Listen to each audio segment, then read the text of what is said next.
Welcome back to Signatures. We are still with the first lesson, Memoirs by Pablo Neruda. We have already seen the lesson, but today we will be dealing with the question answers. And I have been going through your questions and I have selected the most difficult ones. Many of the short answers are left out. We will go to the rather long ones, the essays and paragraph questions. So, we will be starting with the second question, that is, answer the following questions in one or two sentences. In that, the fifth question. So, I leave them in my poem like stalactites. Explain briefly. So, first they are explaining what is stalactite. Stalactites are tapering structures hanging like icicles from the roof of a cave, formed of calcium salts deposited by dripping water. So, it is a phenomenon you can't find here in India, but in some other European countries and all you find that, or in the Americas. So, these structures are very natural, where you have the calcium salts and due to water dripping from there, you find these kind of formations. They will be usually hanging from the caves. So that's why it is known as stalactites. You see stalactites in thousands of shapes, so they form in different shapes. Neruda says that he uses words in his poems like stalactites. So, words are also like stalactites. So, here he is using a simile here. He is comparing words to stalactites. We don't know which form the stalactites can take. It can take any form. Same way, words also assume various forms, various shapes. It means various shades of meaning. Neruda says that he uses words in his poems like stalactites. A stalactite may appear as one thing to one viewer, but as another thing to another viewer. So, depending on the viewer and from which angle that viewer is looking at it, the shape can vary. Same way, words also can have different meanings to different people. So are the words in the poems of Neruda.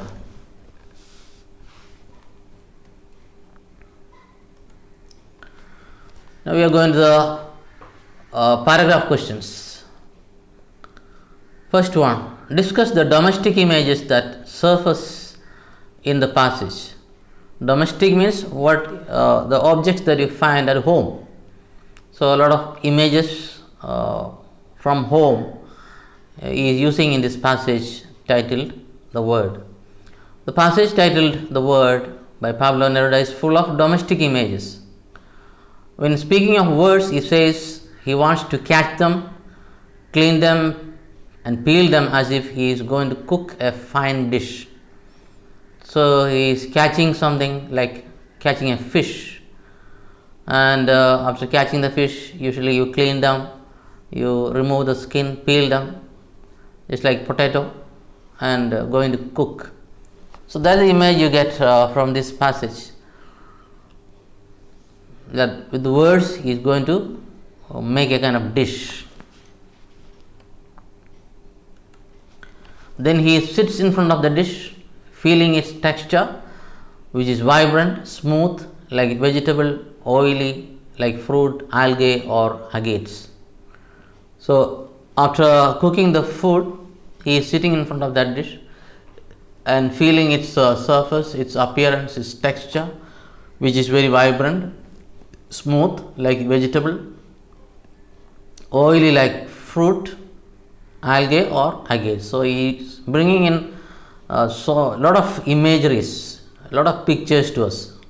When you go through these words, you get the picture of olive, vegetables, different types of stones, fruits, all that. They are like olives. Then he stirs them, shakes them, and he drinks them. So these olive fruits, he is making a kind of drink out of that. He gulps them down, he mashes them like he mashes potatoes. He garnishes them, making the dish look appetizing. So here you find some kind of disorder. After taking the drink, after making it, he is swallowing it, gulping it, and then he is mashing them like potatoes or garnish them. So actually he should have done before drinking it. So this is an element of surrealism he is bringing in, a kind of disorder. It's not logical. Second question is, explain, they carried off the gold and left us the gold. Pablo Neruda is a Chilean poet. The official language of Chile is Spanish. The conquistadors were Spanish conquerors who came to Chile. By the 16th century, Spanish conquistadors began to subdue and colonize the region of present-day Chile, and the territory became a colony between 1540 and 1820. So that's the history of Chile. They had been under the control of the Spanish conquerors. That is almost 300 years. During this period, the conquistadors carried off all the riches of Chile to Spain, but they left their language behind. So all the wealth that was in Chile was taken away by Spain, but they left something very precious, that is their language, the Spanish language.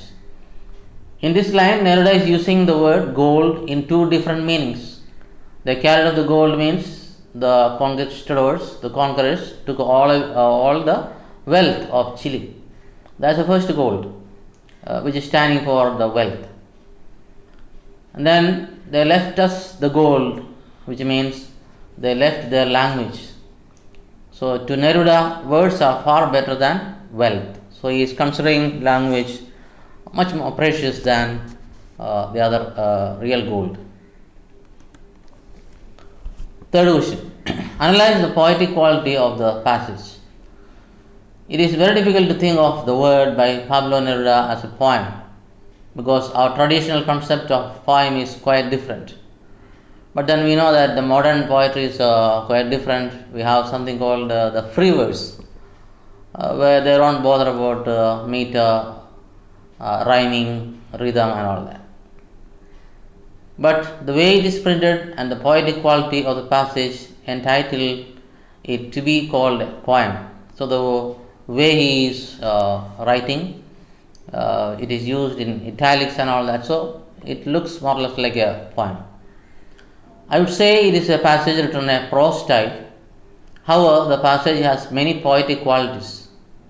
So though he did not really mean it to be a poem, but it looks like a poem. It has the qualities of a poem. First of all, it has great imagery.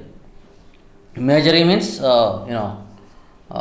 pen pictures. Usually the writers use words to paint pictures. So we are able to imagine things. We are able to go to an imaginary world while reading. So that's a technique used by all the writers. The pictures come before our eyes as if we are watching a movie. So that is the power of his writing. The passage has fine rhythm, making it very melodious. So the way he has used the words, very rhythmic. It is very melodious. It has a musical element to it.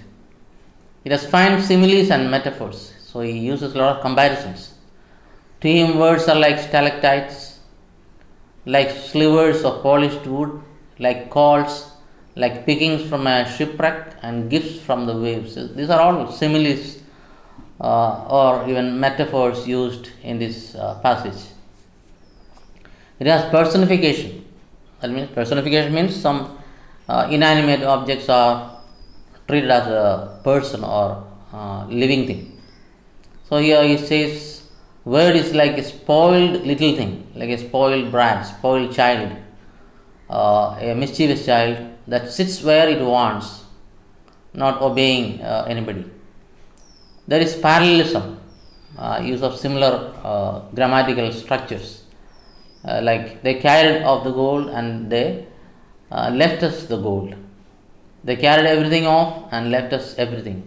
So these are parallelism, and also we find paradox, or opposite, carrying and also leaving behind something. Fourth question, what are the surrealistic elements in the passage? So first we are seeing what is surrealism. Surrealism is a cultural movement that began in the early 1920s. It is best known for its visual artworks and writings. So in the previous lesson I had shown you a picture of surrealistic painting. Artists painted unnerving, illogical scenes. Unnerving means sometimes even can be terrifying. You just get frightened of those pictures. Illogical scenes, you don't find any logic in that painting. Creatures from everyday objects, and developed techniques that allowed the unconscious to express itself. So surrealism is an attempt to make the unconscious real. Just like you dream something, your dreams have no logic, because you find yourself in a very unexpected place and doing unexpected things. That's the speciality of dreams. So that's what they are trying to bring to their canvas, something that is almost like a dream. Its aim was to resolve the previously contradictory conditions of dream and reality into an absolute reality, a super reality. So there's a lot of difference between our dreams and reality. So here they are trying to bring both together, dream as well as reality, and making it a kind of super reality, that is more than reality, or what is beyond the reality. Surrealist works feature the elements of surprise, unexpected juxtapositions. That means things which are not found together, they are placed together. Just like you find sometimes on a human face certain creatures can appear. Maybe some weird thing, frightening things. Many surrealist artists and writers regard their work as an expression of the philosophical movement. So surrealism also was a kind of philosophy. In the passage by Pablo Neruda, we can see some of the surrealist elements. To him, words can sing, soar and descend. Again, something illogical or even irrational. When you say words can sing, soar and descend, you get a picture of a bird. Word is behaving like a bird, singing, soaring and descending and all that. And he wants to eat words like olives. Again, an element of surrealism coming here. He stirs them, shakes them, drinks them, gulps them down. Words, of course. He mashes them and garnishes them. Here again we find lack of logic or disorder, lack of order here. Here we see actions in the wrong order. Actually, before drinking you have to mash and garnish and all that. Here, after drinking, he is doing that. So the mashing and garnishing come after he drinks. So again, a clear lack of logic or lack of order here. Surrealism might look quite illogical and is full of paradoxes which are often undigestible. That means we can't easily digest it, we can't easily comprehend or understand what is in that picture or in that writing. Fourth question is, attempt an essay on the following questions. The first question is, the word is Neruda's tribute to his uncontrollable passion for poetry. the answer. The word is definitely Neruda's tribute his uncontrollable passion for poetry. So throughout this passage, you find how Neruda is madly or passionately in love with the words. To him, words are everything. Nothing is outside the word. Everything is inside the word. The word is a great praise to poetry. That means this passage is a tribute to poetry. Neruda loves words and uses them in a masterly way to bring rapture in the readers. So he is an expert in using words, and when you are reading or going through that, it brings a lot of happiness, extreme happiness, that is called rapture. It will take the reader to a higher level. In Neruda, one sees a man drunk with poetry, reveling in its intoxication. So here you find a man drunk with words, and he is enjoying that, reveling. Revel means to take pleasure in something. Atyanandam kandutha, reveling. Intoxication means lahari or paramanandam. So he is finding a lot of happiness and a lot of pleasure, enjoyment in words or in using words. He says with words you can say anything you want. So we have the freedom to do whatever we want with words. So the words sing, soar and descend like a bird. He loves words very much. Sometimes words come unexpected. Sometimes he waits for them greedily. So there is a kind of unpredictable nature of words. He has a special love for vowels. He loves vowels. To him, they glitter like colored stones. So again, similarly, he is comparing vowels to agates or colored stones. They leap like silver fish. All these are similes. They are like foam, thread, metal or dew. So here you find a lot of imageries coming to the mind of the reader. To Neruda, words are so beautiful that he wants to fit them all into his poems. So he loves the words and he wants to make use of all the words. He doesn't want to leave out any words. He wants to fit them all into his poems. So that is the passion of Neruda. He imagines words to be materials from which one can prepare delicious dishes.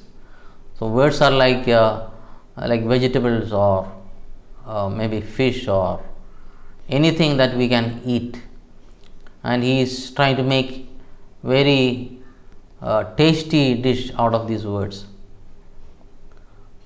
So according to him, whatever we write, whether it is prose or poetry, it has to be enjoyed. Otherwise, people won't read that. So the writing has to be enjoyable. It has to be really appreciated by the reader.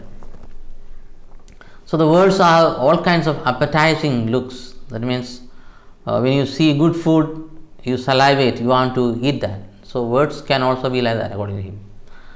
They have a crystalline appearance to him. They look like a crystal. They are vibrant, ivory, vegetable, oily like fruit and algae. They are very attractive, inviting, appetizing and nourishing.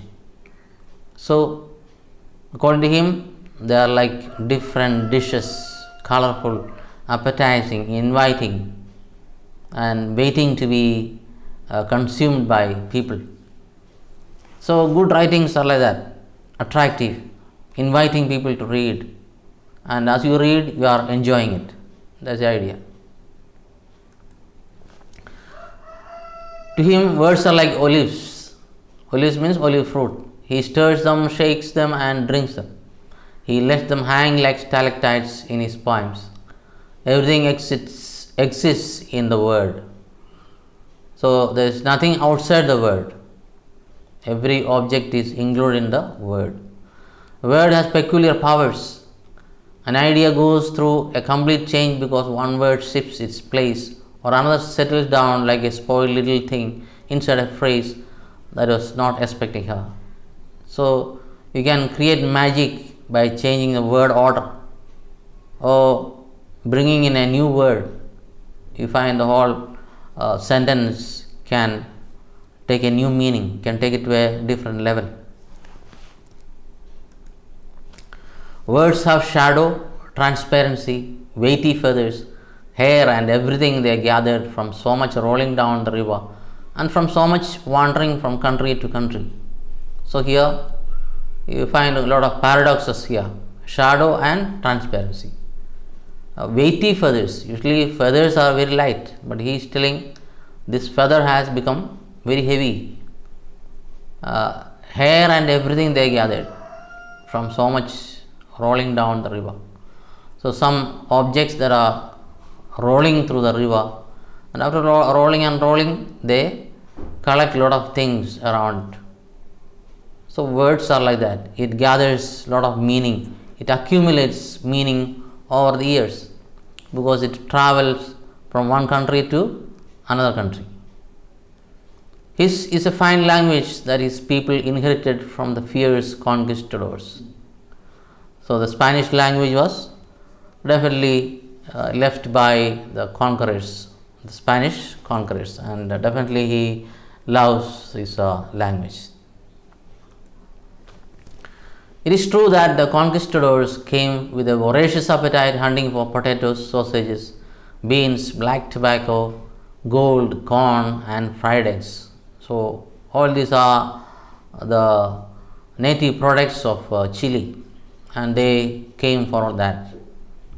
So they swallowed up everything: religions, pyramids, tribes, and idolatries. So whatever they had, their heritage, their traditions, their culture, everything was destroyed by the conquerors.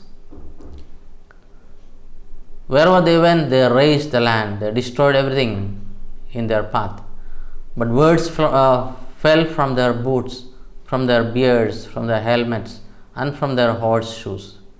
So as they were going around destroying everything, so many things fell from their bodies, from their boots, beards, and helmets, their words, the language. These luminous words continue glittering in the language of Chile.